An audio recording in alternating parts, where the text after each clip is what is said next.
Dr. Darnise. Welcome back to my channel. Thank you for supporting. The channel is growing, so I appreciate your likes and shares and comments and things like that. So today I want to talk to you about making fragrance, making your own personal fragrance as a component of your spiritual practice. So this is the spirituality of making perfume, creating your own signature scent based upon your intentions. So just like everything else I talk about when I give you correspondences for what crystals to work with, what kind of herbs to work with, what are the essential oils that go with what you want to manifest or the state that you want to embody, what works well with meditation, for example. So there are fragrances, essential oils that you can work with, create your own fragrances, and you can literally embody your spirituality. You know, I continue to talk about how these spiritualities are not meant to be something once a day, like, you know, in the Western systems of religious practice, there's a day set aside for going to church or whatever, and then people just put their religion on the shelf until the next week or whenever.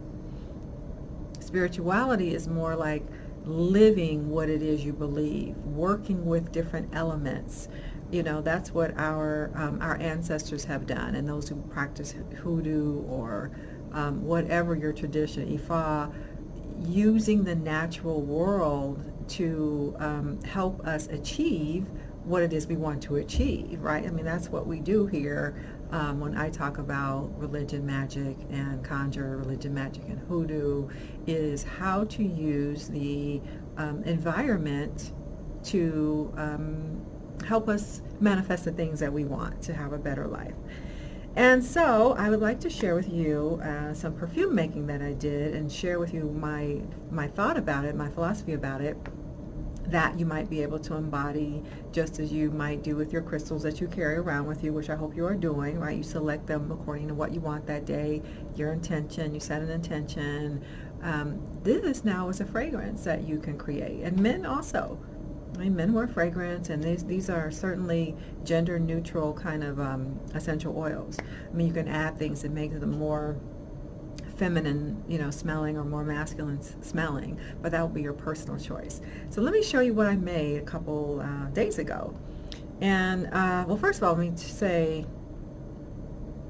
the components. First thing you need is a carrier oil, and so I use jojoba oil. And I'm trying to get that in, but there's a glare, so sorry about that.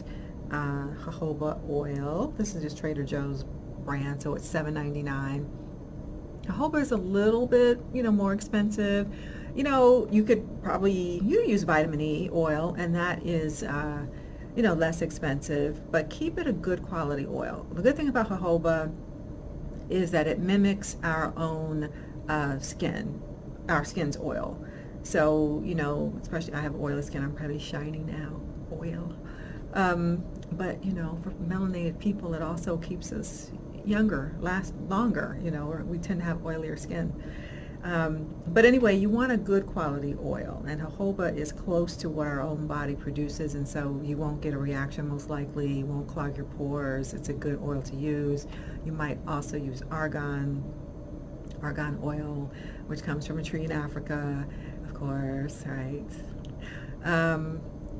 But the way it's being sold now, it's a lot of people are making blends from argan oil because it's a bit expensive.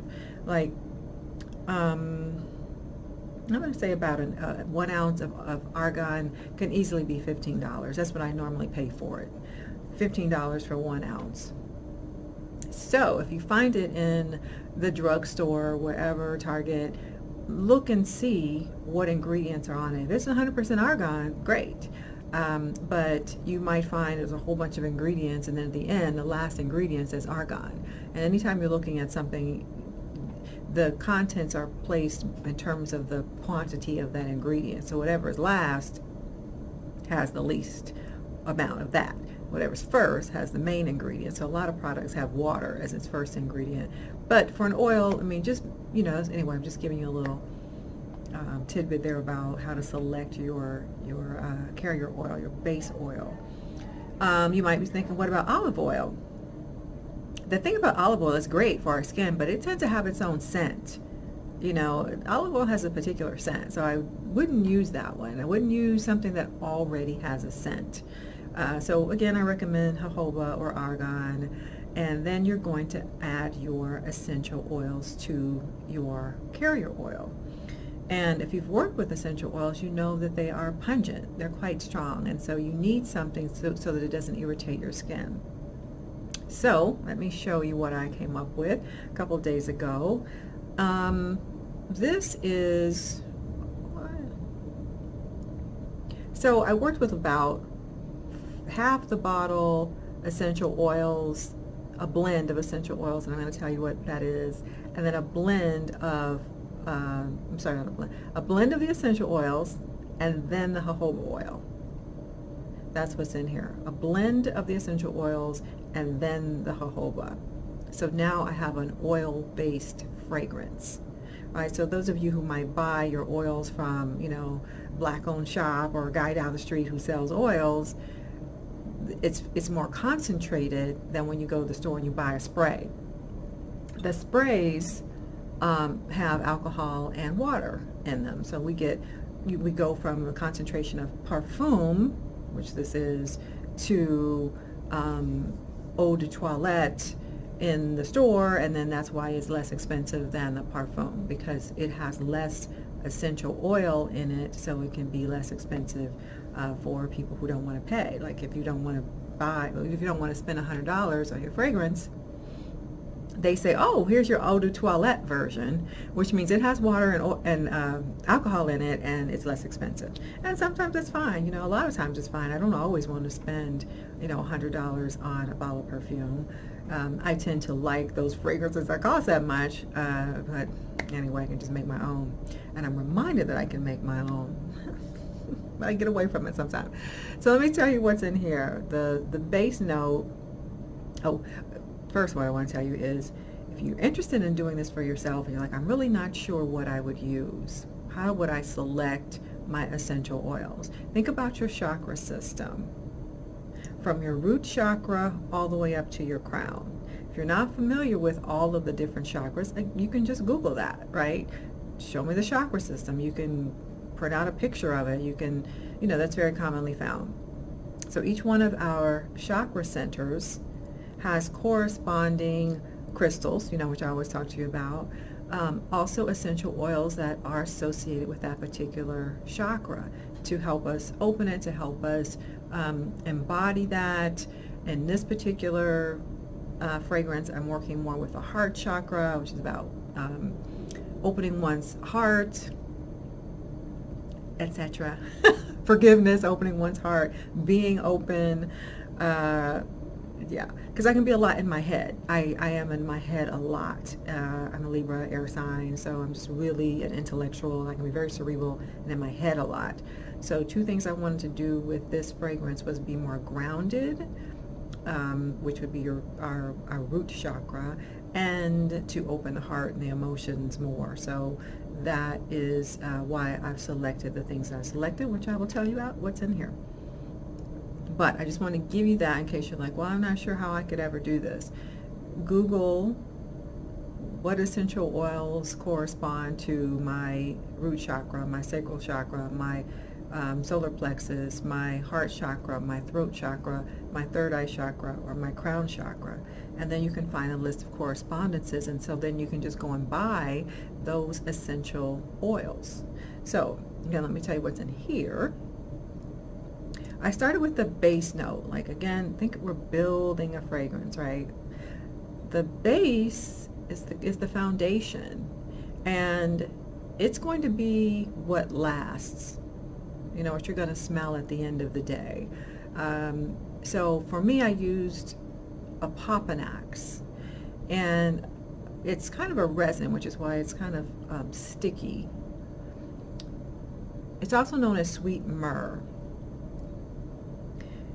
It's very fragrant. It's very sensual. I'm loving this fragrance. I'm obsessed with this fragrance. I keep putting it on. I am obsessed with it. Opopanax, I'll write it in the description box so you know how to spell it, and you know if you wanted to look up what is opopanax. But think of it as, you know, very rich oil, very rich fragrance, like frankincense, like myrrh, like patchouli, something that's very common base in a lot of fragrances. Doesn't smell like patchouli, but it's rich like that. That sort of pungency, but it's sweet. That's why they call it the sweet myrrh. Anyway, so that's what's on the bottom. I also have some crystals in here. I have citrine. These are just like little shavings of crystal, not even a full rock, but you could put in whatever you want.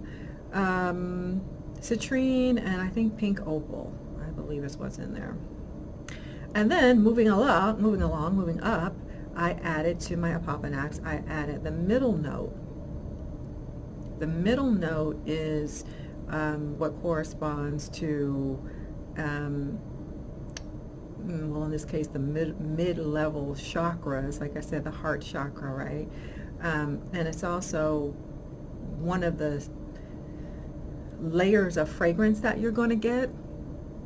So, you know, when you wear a fragrance, you get different hits of it throughout the day, right? Like, this also has this, or it also has this. So you get different notes of it throughout the day. You just, you know, kind of catch yourself like, oh, there, I'm smelling the rose in it. So I added lily of the valley and rose to the middle. And then I added, as the top note, clary sage and, what else did I add? I think that's it. Yeah, lily of the valley and rose. Oh, but I did later on add more rose because it was a little strong. I was loving it, but it was a little strong, and I just decided to add more rose to it. I could add a dash of gardenia, which I started to do, but I decided not to in the end. So anyway, you see how you can build it based upon the things that you want to correspond. How do I want to feel my magic today? What corresponds with my intention for today? And then you can develop your whole own personal, you know, wardrobe of fragrances. This one is for this one is for that, this one is for this. I will say opopanax is known to be good for meditation, for dream work, for spiritual protection, because, you know, when you're opening yourself up in terms of dreams or meditation, or, you know, studying, you know, the hidden sciences, the ancient knowledge, you want to protect yourself. You can also think of it as protecting yourself from people who you might run into during the day who are kind of like suck all your energy out, sometimes known as energy vampires. People who you spend time with and you're like, oh, I'm so tired after I hang out with that person, because they take all your energy from you. But opopanax is good for protecting yourself from that.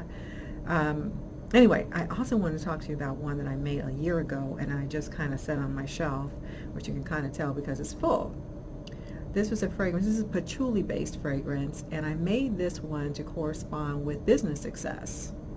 And I mean, I made a lot of this formulation. Some of it I left in just herbal form, so I have a little sachet of just the herbs. I also made a powder out of it. So when I tell you you can use your magic and keep it on you all the time, you can really do that in a lot of ways. So there's herbs in here. Now keep in mind, when you have herbs and you start adding water and alcohol, if you want to make a lighter concentration, you know, your herbs can go bad. I mean, after a while, not, you know, anytime soon, but after a while. So I'm starting to notice in my water-based one that I might have to get rid of it. It looks like there's something growing in there. I'm not sure what.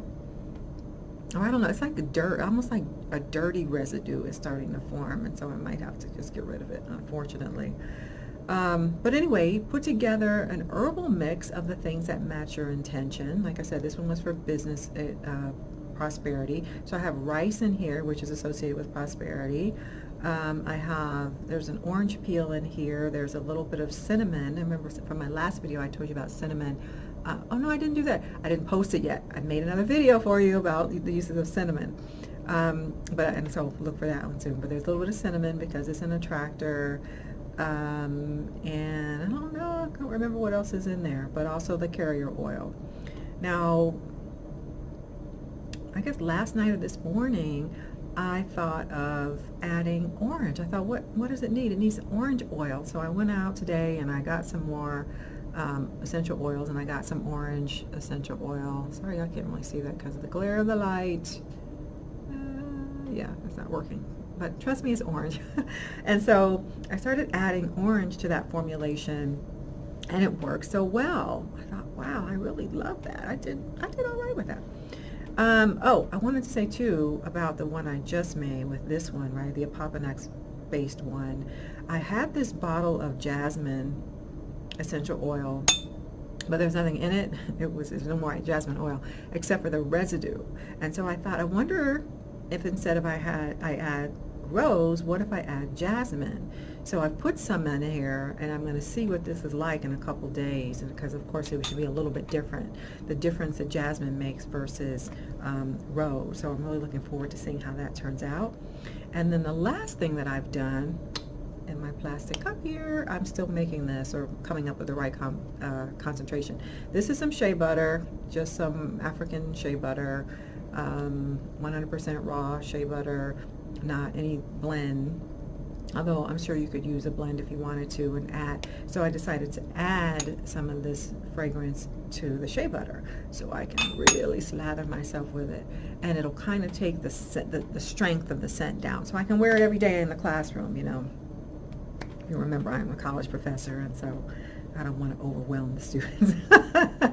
Although I probably do in other ways, because I teach religion and I teach them all kind of things, and they're like, Dr. Martin, we don't know what? But anyway, I just decided to make up my own formulation with some shea butter, and so I am still coming up with it, which is why I have this in a plastic cup. It won't look like this. I'm going to put it in a cute little jar, and that'll be my fragrance that I can slather myself with. So I wanted to share with you the magical uses of fragrance, how you can begin to think about it and use it in your spiritual practice. I mean, think about incense.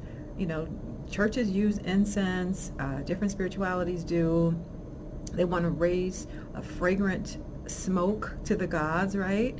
So this is not a brand new thought, right? This is something that's been going on throughout antiquity, of people making incense and scenting the smoke, because smoke is very pungent, obviously. If you scent it, then it's thought to either raise our consciousness so that we are open to the divine, or to push away unwanted spirits who don't like those particular kind of fragrances that you might make of it.